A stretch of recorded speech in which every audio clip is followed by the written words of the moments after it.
हाँ तो फ्रेंड्स, कैसे हैं आप लोग। आज है संडे और जैसा कि आपको पता ही है कि संडे के दिन हम लोग कोशिश करते हैं कि ज़्यादा से ज़्यादा रिवीजन किया जा सके। तो जो भी हमारा बिहार स्पेशल जीके मैंने आपको 13 पार्ट कराया हुआ है, उसमें अभी और पार्ट्स आएंगे। तो उन 13 पार्ट्स का मैंने ऑलरेडी दो पार्ट में जीके का मॉक टेस्ट करा दिया है। आज हम लोग थर्ड सेट देखने वाले हैं और आशा करता हूँ कि इससे पहले कि आपने बाकी के दोनों सेट को ज़रूर देखा होगा। अगर नहीं देखा तो प्लेलिस्ट जाकर के चेक कर लेना, वहाँ पे सारी वीडियो आपको मिल जाएगी।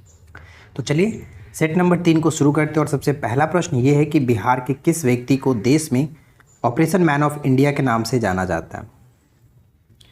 ऑपरेशन मैन ऑफ इंडिया के नाम से किसे जाना जाता है? तो यहाँ पे सही आंसर आपका क्या बनेगा, जल्दी से कमेंट करते चलिए अगर आपको सही आंसर पता है तो। ऑप्शन ए हो जाएगा रवि सिन्हा। ठीक है, रवि सिन्हा का संबंध किस जिले से है वो भी आप कमेंट करिए। वीडियो को रोक करके फटाक से कमेंट करके वीडियो को स्टार्ट कर दीजिए। तो यहाँ पे देखिए रवि सिन्हा का संबंध हो जाता है भोजपुर जिले से, भोजपुर जिले से, राइट। तो ये ध्यान रखना है कि operation man of India Ravi Sinha को जाना जाता है। तो सेकंड क्वेश्चन बनता है कि कर्नाट वंश के किस शासक ने कर्नाट कुलभूषण की उपाधि धारण की थी। तो इसका सही आंसर बताइए कि क्या बनेगा। तो ध्यान रखिएगा, कर्नाट कुलभूषण की उपाधि धारण किए थे कर्नाट वंश के जो संस्थापक थे नान्यदेव, इन्होंने। तो सही आंसर यहाँ पे हो जाएगा ऑप्शन ए। अच्छा, एक प्रश्न मैंने आपको और बताया था कि कर्नाट वंश में एक प्रथा स्टार्ट की गई थी जिसको पंजी प्रबंध कहा जाता था।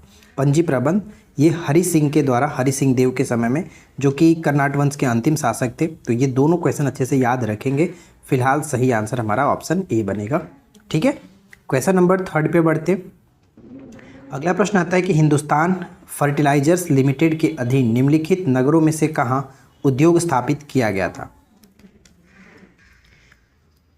तो हिंदुस्तान फर्टिलाइजर्स लिमिटेड के अधीन निम्नलिखित नगरों में से कहाँ उद्योग स्थापित किया गया है। तो बरौनी यहाँ पे करेक्ट आंसर बनेगा, ऑप्शन बी बरौनी। नेक्स्ट प्रश्न आता है कि माझी जो व्यवस्था है इसका संबंध किस विद्रोह से है। जो माझी है, माझी व्यवस्था का बात करें तो माझी परगना शासन व्यवस्था है और झारखंड के संथाल जनजाति से, तो यानी ये संथाल विद्रोह से संबंधित है।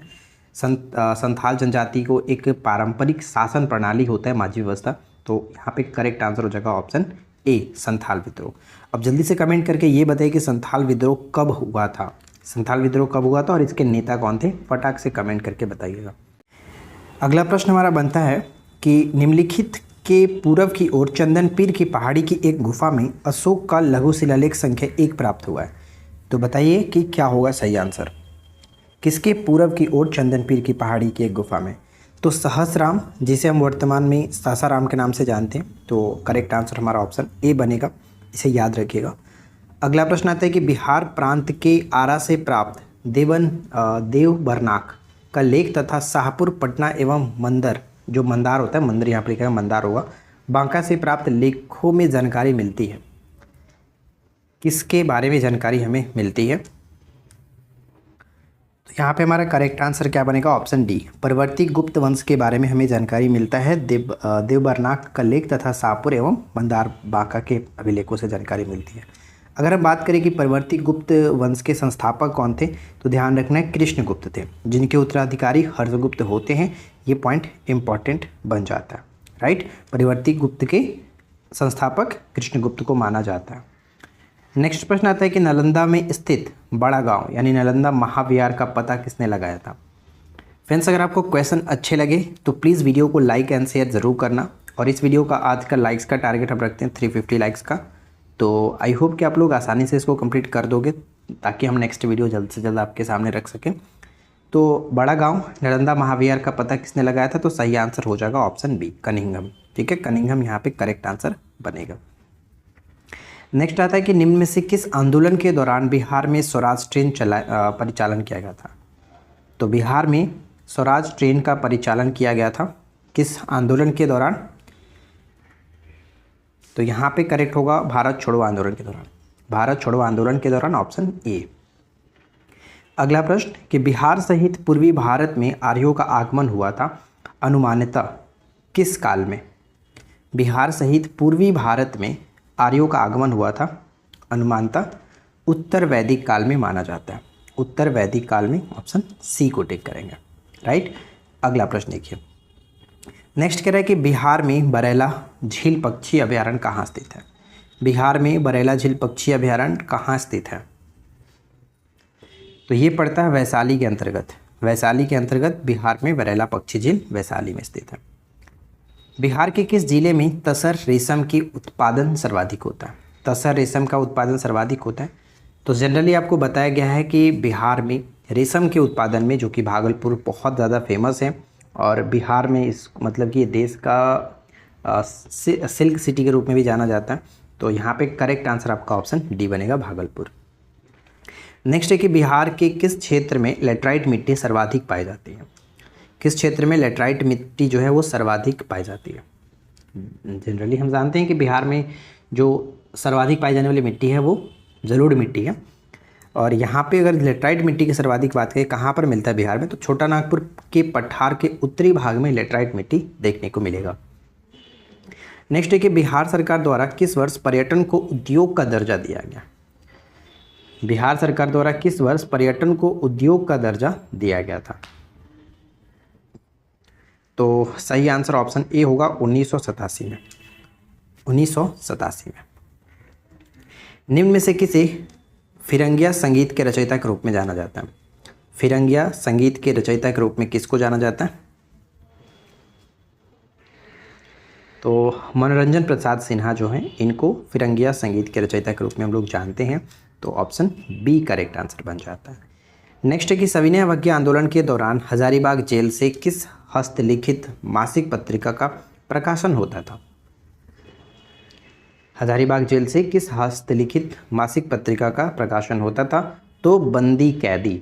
बंदी कैदी ऑप्शन ए। सोनपुर मेला को अन्य किस नाम से जानते हैं? सोनपुर मेला को अन्य किस नाम से जाना जाता है? तो इसे हरिहर क्षेत्र का मेला कहा जाता है। हरिहर क्षेत्र का मेला ऑप्शन ए करेक्ट आंसर बनेगा। नेक्स्ट पॉइंट क्या है?